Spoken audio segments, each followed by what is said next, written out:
குழந்தைகளுக்காக சிங்கத்தை வைத்து படம் எடுத்து வருவதாக கூறியுள்ளார் பிரபல இயக்குனர் பிரபு சாலமன்.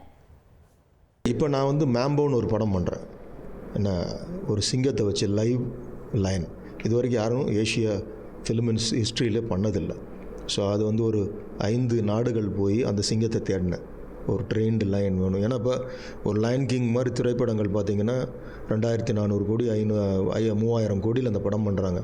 ஆனால் நாம் இண்டியனைஸ்டாக ஒரு ஸ்கிரிப்ட் எடுத்துக்கிட்டு அதுக்கு எவ்வளோ ஸ்மார்ட்டாக நம்மளை சுற்றி இருக்கிற நாடுகளில் நல்லா பழக்கப்பட்ட சிங்கம் எதாவது கிடைக்குமான்னு 5 நாடுகள் அலைந்து கண்டுபிடிச்சி கடைசியாக துபாயில் ஒரு 25 டேஸ் ஷூட் பண்ணி முடிச்சிருக்கேன்.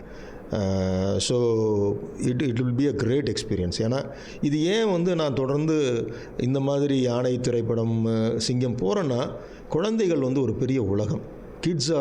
கிட்ஸு வேர்ல்டுன்றத யாரும் அதை நம்ம அதை அவங்களுக்கு ஒரு திரைப்படம் கொடுக்கணுன்ற ஒரு சிந்தை வரதே இல்லை நிறையா பேருக்கு. எனக்கு என்னென்னா அந்த உலகத்துக்கும் ஒரு மரியாதை கொடுக்கணும்னு எனக்கு தோணும். ஏன்னா உலகளாவிய ஒரு அங்கீகாரம் குழந்தைகள் திரைப்படத்துக்கு கிடைக்கும். ஏன்னா குழந்தைகள் திரைப்படம் அவங்களுக்கு அது தெரிஞ்சிருச்சுன்னா பெற்றோரையும் உள்ளார கூப்பிட்டு வந்துடுவாங்க. யூனிவர்சலாக பார்த்தீங்கன்னா நீங்கள் பார்க்குற ஜுராசிக் பார்க் ஆகட்டும், ஈட்டி ஆகட்டும், அவதார் ஆகட்டும், எல்லாமே பார்த்தீங்கன்னா இந்த மாதிரி குழந்தைகளை கவரக்கூடிய திரைப்படங்களாக தான் இருக்கும். ட்ரெண்டை ஃப்ரெண்ட் ஆக்கிக்கோங்க. தந்தி டிவியின் சப்ஸ்கிரைபர்ஸ் அண்ட் ஃபாலோவர்ஸ் குடும்பத்தில் நீங்களும் இணையுங்க.